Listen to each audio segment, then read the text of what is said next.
Good evening, everybody. Thank you so much for joining us. So tonight we are wrapping up our series on friendship. Over the last few weeks, we've been talking about what it looks like to be a real friend to others and how to find the kind of real friends we want to be for ourselves. But this week, let's just start. Yeah, because I didn't add an intro. So just do your intro. Yeah. And then when you start that, start us, okay? All right. Good evening, everybody. Thank you so much for tuning in. Tonight, we're wrapping up our series on friendship. Over the past few weeks, we've been talking about what it looks like to be a real friend to others and how to find the kind of real friendships we want for others. But this week, we're going to talk about one of the most difficult things about real friendships, when it's time for a friendship to change. Sometimes, change in a friendship can be for the better. You get closer, spend more time together, have more in common, go through a hard time together, and understand each other better. That kind of change is awesome. But what's not great is when we're talking about today. Sometimes change in a friendship isn't for the better. Sometimes it's really difficult. Sometimes friends part ways and friendships end. There are a lot of different reasons why. Sometimes they're not a big deal. Like when you've changed schools, which made it more difficult to stay in touch. Maybe your schedule's changed and now you don't see each other as often. Or you've both changed, which means you have less in common. Changes like this are difficult, but eventually they get easier to cope with. And because they make sense. You have a reason that you can explain to your mom when she asks, how come you don't talk about or hang out with blank as much anymore? So I moved to this area from up around Indianapolis when I was in the 3rd grade. My next door neighbor quickly became my best friend, all the way throughout middle school. As we hung out almost every day, we got on the bus together at his house. We were inseparable. But when we hit high school, a few things happened. 1, my family moved away. 2, our class schedules never seemed to match up. And we started hanging out with some different people. We went from being next-door neighbors and best friends to living what felt like hours away and never seeing each other at all. There was no big drama or fight. There was just life, and things changed between us. Now, this makes sense, but sometimes the reasons our friendships change aren't as cut and dry. For example, maybe you and a friend had a difference of opinion about each other's behaviors or choices. Neither one of you is willing to change, so what happened? The friendship changed instead. Maybe you had a friend hurt you with their words or their actions, and it isn't something that you can just move on from. What happens then? The friendship changed. Maybe you had a friend who started walking a different path, one you didn't think is good for them or for you.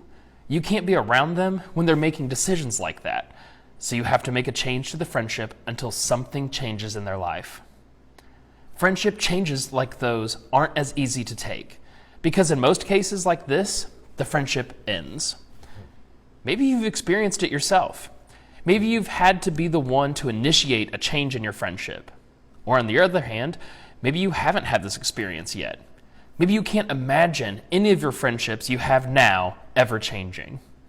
Wherever you find yourself right now, the reality is that many friendships only last for a season, and you will experience this at some point in your life. Having a friendship end is a totally normal thing, and sometimes it's the best thing we can do for ourselves and for our relationships. Whether you've been friends with someone for forever or for a short period of time, just know that friendships have the potential to change, for worse or for better. What's important is to learn how to deal with friendship change in a way that's best for everyone. So how do we do that? When we find ourselves in a moment where we know a friendship needs to end, and even when we need to end it, how do we handle it well?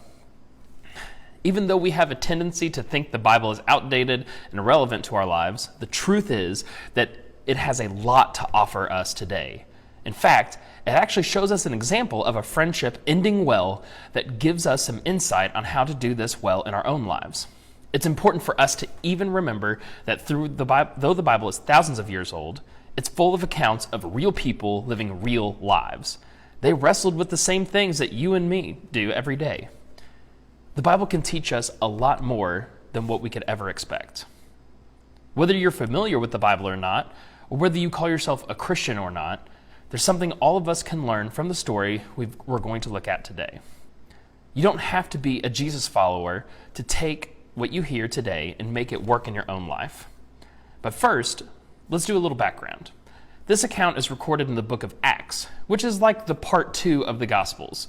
The Gospels tell us the story of Jesus' time on earth, and then Acts tells us what life was like immediately following Jesus' life, death, and resurrection, and return to heaven. Acts is the what now portion of the Bible. The disciples are left wondering what to do with the incredible message of Jesus and how to share it with the world. That's Acts.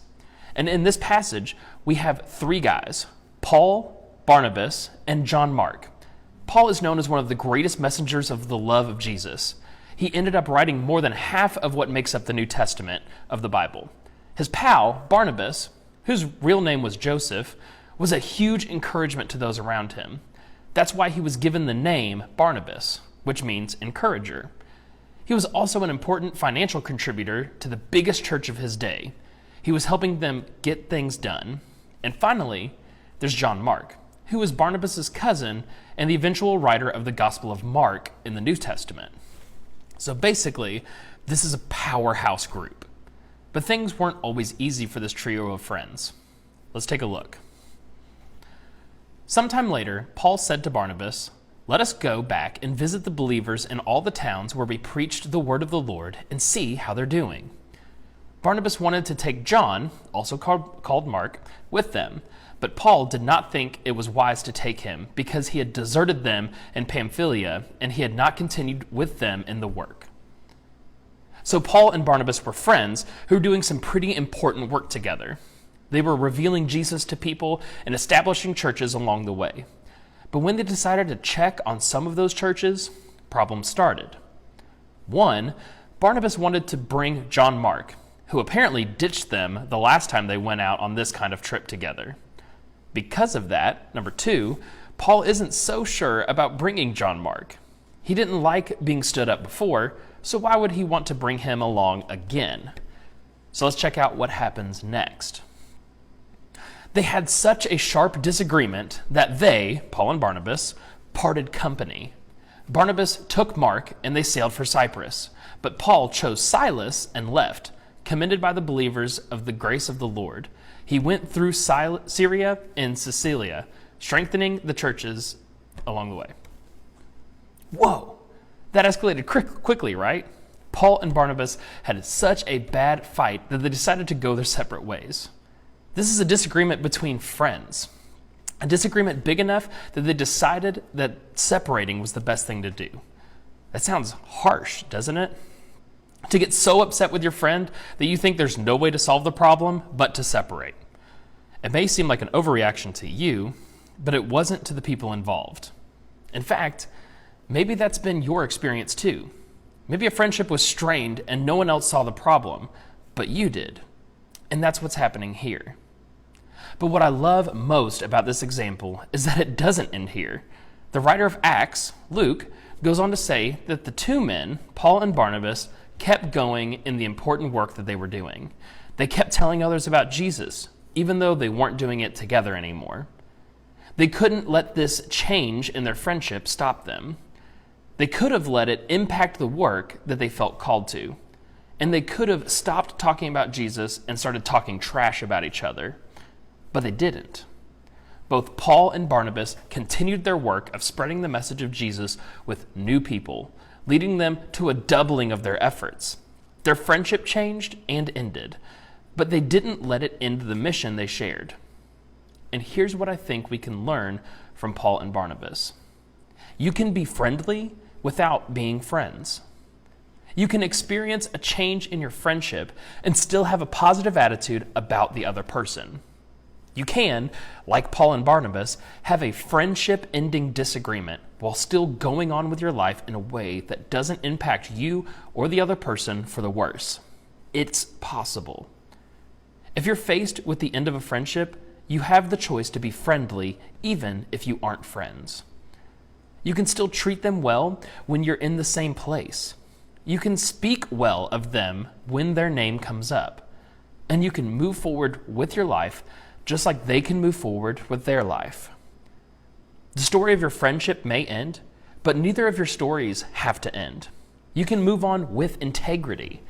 That's what Paul and Barnabas shows us. Being friendly without being friends sounds easy, but it's a lot harder to actually do. When a friendship ends, for whatever reason, it's easy to write the other person off, or even to go back and rewrite your history with them, saying things like, well, we were never that close, or it's not that big of a deal, or I always knew that this friendship wouldn't last. But a friendship that doesn't have a future doesn't discount what it was in the past. And just because there's not a future friendship between that person and you, it doesn't mean that either one of you is a bad person. Friendships are complex, which means the reasons for them ending can be complicated. Don't oversimplify it by making you the good guy and them the bad guy. Show respect and kindness to the friend you're parting ways with by being kind, even as you part ways. Here's how. 1, choose what you think about the other person. The way we think about people affects the way we treat them. When friendships are changing or ending, it's easy to think that the other person is the villain of the story. Sometimes we tend to assume the worst about people when our relationships with them change. But instead, you can choose to respect them with your thoughts. You can choose to assume the best. Maybe that person isn't out to get you. Maybe they just needed a change. Or maybe they're doing what they thought was best, even if you don't understand it. Or maybe just because you knew the friendship needed to end, it doesn't mean the other person is bad. Whatever the case may be, choose to change the way you think about the other person. That will go a long way in impacting the way you actually treat them. 2, choose what you do. Paul said that it's not enough to think what's right. We must also do what's right. So choose to actually do what's right to the other person. Choose to speak well of them, whether they're in the room or not. Choose to show them kindness and respect when you see them.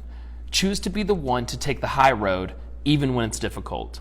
So as we wrap up this series, I want to encourage every one of you to really think about your friendships.